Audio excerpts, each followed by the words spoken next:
தூத்துக்குடி மாவட்டம் கோவில்பட்டி ரயில் நிலையத்தில் டிக்கெட் வழங்க தாமதம் செய்ததால் வட மாநிலத்தைச் சேர்ந்த ஊழியரிடம் பயணிகள் வாக்குவாதம் செய்தனர். ஹிந்தியில் பேசினால் மட்டும்தான் விரைந்து டிக்கெட் கொடுக்க முடியும் என கூறியதால் அவரிடம் பயணிகள் வாக்குவாதத்தில் ஈடுபட்டனர். இங்கிலீஷும் தெரியல, ஹிந்தியும் தெரியலன்னு சொல்றோம்.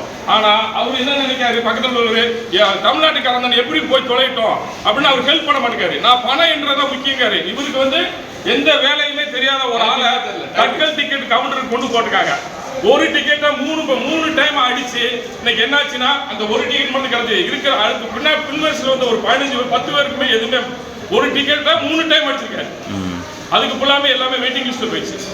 இப்போ இப்படிப்பட்ட ஆளுகளை வச்சு இந்த ரயில்வே நிர்வாகம் வேலை பார்த்தா இந்த ரயில்வே கோவில்பட்டியில லாபத்தை தருமா நஷ்டத்தை தருமா? அடுத்து பாத்தீங்கன்னா தமிழ்காரர் ஒரு ஆள் இருக்காரு. அவர் பேரை கரெக்டா சொல்லணும்.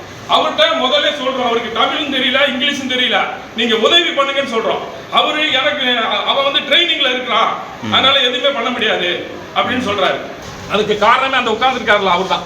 அவர்கிட்ட வந்தவனே நம்ம சொல்லியாச்சு, இவருக்கு தமிழ் தெரியாது இங்கிலீஷ் தெரியாது எதுவுமே தெரியாது, உதவி பண்ணுங்க. நான் எதுக்கு உதவி பண்ணணுங்கிறாரு. ஹிந்திக்காரன் எங்கனாலும் வேலை பார்க்கலாம், ஆனா அவருக்கு போதிய தமிழ் அறிவும் இல்லை ஆங்கில அறிவும் இல்லை. அப்போ தட்கலில் ஒவ்வொரு பேராக நம்ம சொல்ல வேண்டிய சூழல் இருக்குது. அவருக்கு அந்த ஆங்கிலத்தில் அந்த டைப் பண்ணுறதுக்கு முதல் டிக்கெட்டை 10 நிமிஷத்துக்கு மேலே பண்ணியிருக்காரு. அந்த முதல் டிக்கெட் மட்டும்தான் விழுந்திருக்கு. அதுக்கு பின்னாடி இருந்த நபர்களுக்கு யாருக்குமே டிக்கெட் கிடைக்கல. பின்னாடி இந்த ஒரு 10 நபர்கள் இன்றைக்கி கடுமையாக பாதிக்கப்பட்டாங்க. அடுத்து இந்த ரயில்வே நிலையத்தில் டிக்கெட் கொடுக்குறதுல அவர் பக்கத்தில் தமிழ் தெரிஞ்ச கிருஷ்ணகுமாருங்கிறவர் அவரும் டிக்கெட் கொடுக்குறவர் தான், அவரும் இருக்கிறாரு. அவர்கிட்ட ஏற்கனவே சொல்கிறோம், சார் அவருக்கு எந்த தமிழும் தெரியல ஆங்கிலமும் தெரியல, அதனால் நீங்கள் உதவி பண்ணுங்கன்னு சொல்கிறோம். ஆனால் அவரும் அலட்சியமாக பொதுமக்களை அலட்சியமாக பார்த்துக்கிட்டு அது அவருடைய பொறுப்பு அப்படிங்கிறாரு. ஆனால் அவர் தமிழ் தெரிஞ்சவர், அவர் உதவி பண்ணியிருந்தா அந்த பொதுமக்களுக்கு இன்னைக்கு பயன்பட்டுருப்பாங்க. அவரும் ஒரு அலட்சியமான மக்கள்கிட்ட அவர் என்ன பண்ணுறாருன்னா, திருநெல்வேலிக்கு டிக்கெட் கேட்டால் திண்டுக்கலுக்கு டிக்கெட் போட்டு கொடுக்கறது, அங்கே போய் பார்த்த பிறகு தான் தெரியும்.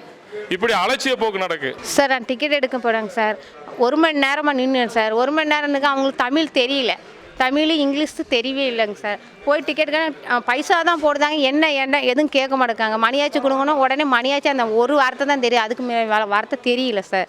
அப்புறம் அதுக்கப்புறம் அந்த தக்கல் டிக்கெட் கேட்குறாங்க. அந்த தக்கல் டிக்கெட்டு 1 மணி நேரம் சுப்பிரமணியம் 4 தடவை கேட்குறாங்க, அது தெரியல. ஆனால் அரை மணி நேரம் ஆகுது அந்த டிக்கெட்டு கொடுக்கறதுக்கு, ஒரு டிக்கெட் கொடுக்குறது. அப்போ நம்ம இந்த டிக்கெட் எடுக்கிறதுக்கு இந்த தக்கல் டிக்கெட்டுக்கு எவ்வளோ நேரம், ஒரு டிக்கெட் இவ்வளோ நேரத்துக்குள்ளே அடித்து கொடுக்கணும், 10 பேருக்காட்ட அடிச்சு, ஒரு டிக்கெட் தான் எடுக்கும். அந்த ஒரு டிக்கெட்டு ரொம்ப லேட் ஆக்குறாங்க. அப்புறம் பொதுமக்கள் எவ்வளோ கஷ்டப்படுவாங்க சார். அப்புறம் அவங்களுக்கு தமிழ் தெரிஞ்சவங்க நீங்கள் யாராட்டும் ஒருத்தவங்களும் சார் போடணும், ஏன்னா பொதுமக்கள் ரொம்ப கஷ்டப்படுறாங்க. செய்திகளை உடனுக்குடனும் துல்லியமாகவும் தெரிந்து கொள்ள சப்ஸ்கிரைப் பண்ணுங்க.